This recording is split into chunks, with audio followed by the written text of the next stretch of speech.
Indikator Politik Indonesia merilis survei terbaru terkait dengan elektabilitas tiga pasangan capres-cawapres. Hasilnya pasangan presiden dan wakil presiden nomor urut 2 Prabowo Subianto Gibran Rakabuming Raka berpotensi menang satu putaran pada Pilpres 2024. Hasil yang tidak jauh berbeda juga didapatkan oleh LSI Denny JA.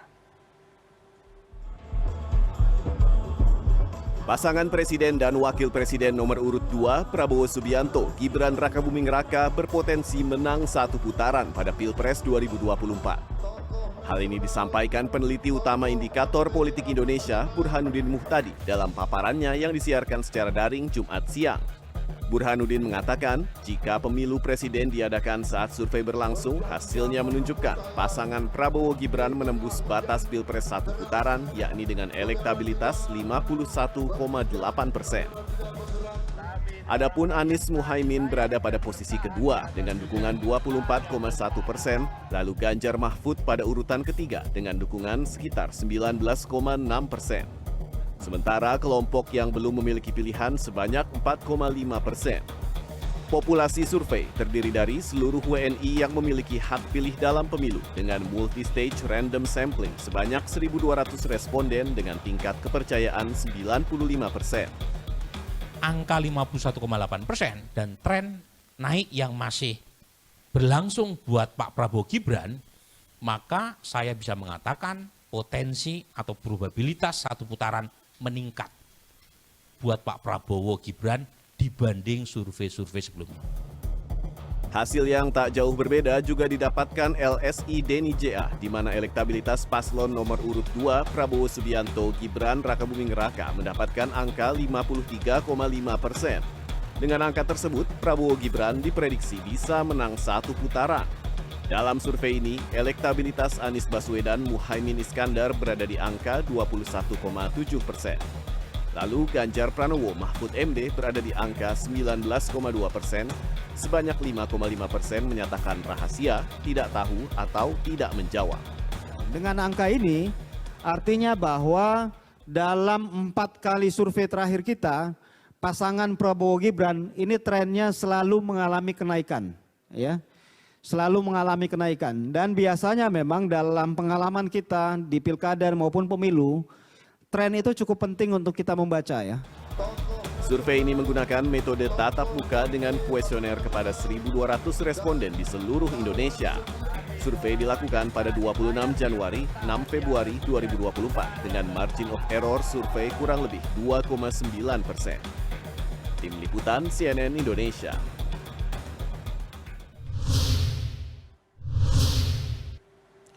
Jelang pencoblosan, sejumlah lembaga survei merilis data elektabilitas paslon Pilpres 2024 dan paslon nomor urut 2 Prabowo Gibran unggul dibandingkan dengan dua rivalnya Anies Muhaimin dan juga Ganjar Mahfud. Lalu apakah kondisi satu minggu jelang pencoblosan ini akan mampu menjadi gambaran pada hari H pencoblosan, atau bagaimana respon paslon terhadap sejumlah isu yang belakangan ini menjadi hangat juga mampu mempengaruhi persepsi publik atas para calon ini? Dan untuk menganalisanya sudah bersama kami Direktur Eksekutif The Political Literacy Institute yang juga pakar komunikasi politik Gun-Gun Herianto. Selamat malam Mas Gun-Gun, apa kabar?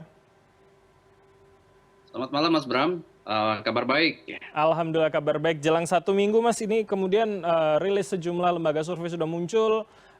Probabilitas satu putaran ini cukup menguat begitu narasinya.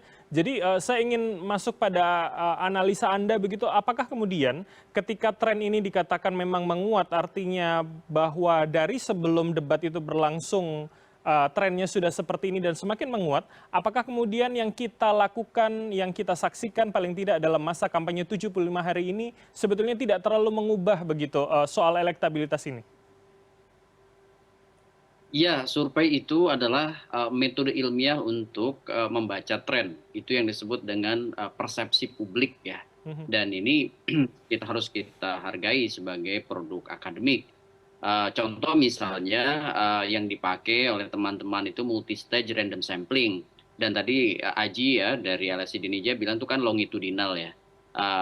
Beberapa kali survei belakangan. Nah ini tentu ya, membaca tren itu karena sifatnya politik itu sangat dinamis, maka masih tersedia faktor lain yang harus dibaca. Ini namanya kan probabilitas perolehan suara. Dan kita sebagai para peneliti paham betul yang namanya probabilitas perolehan suara itu dimensinya tidak tunggal. Banyak faktor yang dibaca oleh teman-teman survei itu adalah tren yang kemudian diujikan ke responden, ya, apa yang kemudian responden kasih feedback, dan itu kemudian dibikin generalisasi dengan tingkat kepercayaan tertentu. Apakah kemudian ini memberi gambaran? Bisa menjadi gambaran, tetapi jangan jumping conclusion. Jangan kemudian menyimpulkan terlalu dini bahwa kemenangan satu putaran itu sudah pasti. Makanya kan tidak ada lembaga survei yang memberikan semacam garansi bahwa Prabowo Gibran akan menang satu putaran. Namanya probabilitas, Mas Bram. Sehingga kemudian kalau ditanya analisisnya, apakah ada faktor-faktor pengubah atau expector yang kemudian bisa mengubah persepsi halayak, masih tersedia. Contoh misalnya, Mas Bram, ya, satu, dinamika isu yang masif eksesif, yang bisa kemudian menjadi faktor perusak terhadap persepsi publik hubungannya dengan kandidat 02 yang digadang-gadang surveinya melampaui 50% plus 1. Kemudian yang kedua, selain tentu isu yang terhubung dengan persepsi, itu adalah bagaimana penetrasi di injury time dari masing-masing pasangan calon dengan tim sesnya melalui pendekatan micro targeting yang kemudian masuk ke wilayah pemilih-pemilih baru. Sebut aja misalnya tadi, gimana Mas Pram? Saya ingin masuk di poin pertama terlebih dahulu, Mas Gun. Ketika hari ini memang dinamikanya sangat cepat sekali, paling tidak sejak kemudian deklarasi para guru besar di akhir Januari kemarin, diikuti oleh teman-teman mahasiswa pada minggu ini. Nah, apakah kemudian respon dari masing-masing paslon, dari tim ses, dari istana, ini akan mampu mempengaruhi publik melihat begitu mana pilihannya, atau jangan-jangan isu seperti ini hanya termakan oleh kelas masyarakat di tertentu saja, tidak semuanya akhirnya bisa juga terdampak oleh dinamika ini, Mas Gun? Oke, betul ya. Pertama, bahwa isu yang masif, terutama menyangkut suara dari kampus, itu lebih banyak mengisi ruang persepsi masyarakat kelas menengah. Itu kenapa? Karena yang bergerak sekarang itu adalah para akademisi, ya, peneliti, guru besar, ya, termasuk juga mahasiswa. Itu rata-rata kelas menengah terdidik. Nah, sekarang kan ini masih sampai beberapa hari ke depan. Apakah kemudian nanti unsur nelayan, petani, buruh itu ikut serta dalam arus gerakan ini? Nah, ini kan juga harus dibaca sebagai faktor dinamis, sehingga kemudian mitigasi atas membesarnya peluang gerakan ekstraparlementer yang bisa kemudian memengaruhi persepsi pasti akan dilakukan oleh istana dan juga dimitigasi oleh tim ses pasangan 02, Mas Bram. Sehingga strategi manajemen konflik itu akan sangat menentukan apakah kemudian bola panas, ya, dari suara para akademisi itu punya rembesan ke bawah, artinya ke general public, masyarakat awam, atau hanya berhenti di kelas menengah terdidik. Jikapun misalnya kelas menengah terdidik saja yang terpapar, ya, apakah kemudian ini cukup bisa menjadi daya ungkit supaya kemudian perolehan misalnya Ganjar Pranowo dan Anies Baswedan itu bisa memangkas, ya, kelompok undecided voters itu tidak masuk ke 02, tetapi masuknya ke pilihan di antara 01 dan 03. Sehingga kemudian proporsinya yang saya maksud itu tidak kemudian diperoleh oleh pasangan 02 itu melampaui 50%. Nah, saya kembali kalau begitu. Pertanyaan soal probabilitas begitu. Artinya ketika rembesan yang Anda katakan tadi, artinya ada medium yang tersedia, seberapa besar probabilitas itu masih bisa terjadi dengan waktu yang cukup pendek begitu, Mas Gun? Ya, memang ini kalau misalnya saya lihat jangkarnya ada di gerakan mahasiswa, apakah kemudian mampu menjadi katalisator gerakan se-Nusantara? Itu yang pertama. Kemudian yang kedua, elemen masyarakat awam lainnya. Maksud saya apakah punya ketergerakan? Ini kan masih sampai tanggal 13, ya.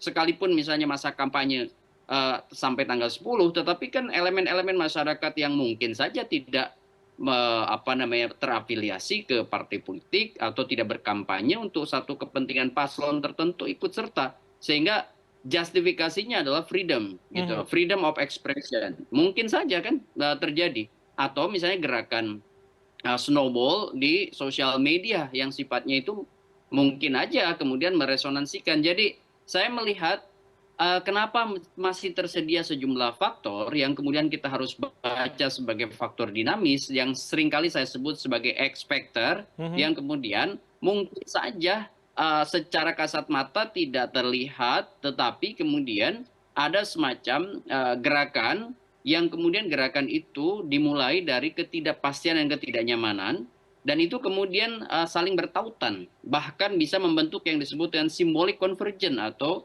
berbagi kesadaran. Nah, kalau misalnya itu muncul, maka hitungan jam, hitungan hari itu bisa kemudian kita lihat banyak sekali gerakan ekstraparlementer besar yang kemudian kerap kali terpengaruh oleh bukan hitungan hari atau bukan hitungan minggu begitu.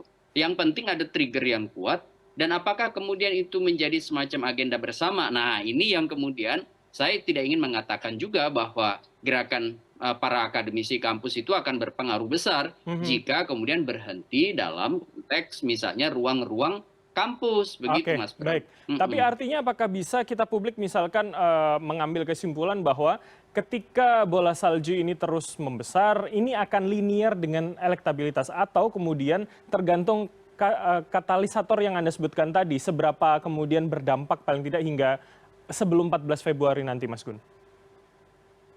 Nah, ini pertanyaan yang sangat relevan. Apakah katalisator itu kemudian juga sekaligus menjadi trigger bagi perolehan suara 01 dan 03, sehingga kemudian memperbesar naiknya persentase pilihan para pemilih ke mereka, sehingga kemudian kalau misalnya angka Pak Ganjar naik, sebut aja dari 19 misalnya ke 21, 22, prediksi saya sih mungkin akan di antara angka itu ya, sekitar maksimum itu 22. Kemudian Pak Anies misalnya bisa sekarang 24, 25 mungkin ya, probabilitasnya bisa terus meningkat di beberapa hari terakhir itu. Misalnya bisa aja kemudian sampai di 28, ya mungkin aja kemudian kan putaran kedua itu menjadi mungkin terjadi begitu. Ini kan prosentase yang sebenarnya margin of error-nya juga masih terbuka untuk berubah begitu Mas Bram. Oke, terakhir kalau begitu Mas, bicara lagi soal probabilitas, Anda mengatakan juga masih akan berubah.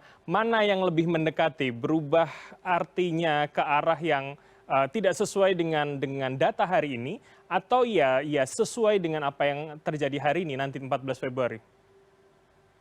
Saya harus mensimulasikan beberapa temuan, terutama misalnya lembaga-lembaga survei yang biasanya punya track record kredibilitas rilis hasil survei. Selain tentu saya mengapresiasi dan menghormati ya teman-teman yang sudah rilis survei tadi ya, seperti Indikator dan kemudian juga LSI. Misalnya saya akan lihat misalnya bagaimana hasil Litbang Kompas misalnya dalam rilis terakhirnya, dan juga sejumlah lembaga lain baik dalam maupun luar negeri yang concern pada kontestasi elektoral di Indonesia, sehingga kemudian nanti akan bisa menjadi simulasi. Sekali lagi kata kuncinya adalah kredibilitas lembaga survei dengan hasil yang punya rekam jejak memadai untuk kemudian kita kaji dan simulasikan sebagai agregat dari berbagai lembaga survei yang kemudian merilis hasil surveinya. Begitu Mas Bram. Oke, menarik.